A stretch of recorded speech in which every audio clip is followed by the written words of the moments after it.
बाई, तुम्ही इकडे कसं काय? का पैशाची काय अडचण की काय? राग नको मानू अगं, मी सहजच बोलली. पूर्व पश्चिम आता जुनं झालं ना. आणि तू बघ किती वर्षानंतर इकडे आलीस. ये आधी घरात.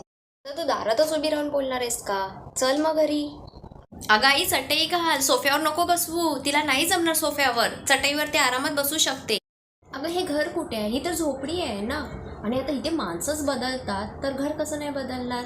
थोडं चेंज की. अगं आई, तिला स्प्राईट कुठे देते? मस्त माठातलं थंडगार पाणी दे. चालेल ना तुला? पगार विचारताय? माझा 37. काय काय बोलते? 37,000मध्ये घर चालतं का नाही? खूप छान चालतं, खूप छान. पप्पांचा तर पगार त्यावेळेस 700 रुपयेच होता. तुला तर चांगलंच माहिती आहे. तुमची लग्न लावली, तुमच्या मुलांची शिक्षण केली, त्याच्यानंतर तुम्हाला चांगलं घरसुद्धा घेऊन दिलं. 700 रुपयात एवढं सगळं झालं तर 37,000मध्ये घर नाही चालणार का? चल मग जेवूया, तुला पण भूक लागली असेल ना. चल जेवूया. आई जेवण झालंय ना? का काय आता पुरणपोळीचा घाट बिलकुल घालू नको. तू मस्तपैकी पिठी भात बनवलाय ना, आपण तोच खाऊया. खूप छान. खाशील ना तू? आता इतक्या वर्षानंतर तू आलीस, आता परत कधी येणार? हा आई, ही साडी देते आत्याला?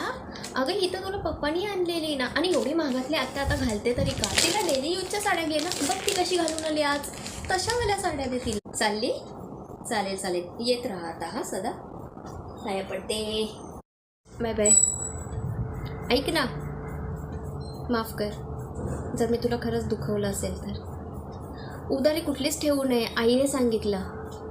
ना पैशांची ना शब्दांची. कशाला आलेस दारात? पैसे हवेत का? अरे त्यांना खाली बसव, बेडवरती बसू नको.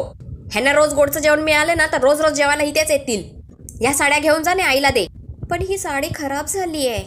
झोपडपट्टीवाल्यांना काय चांगल्या साड्या देणार का मग?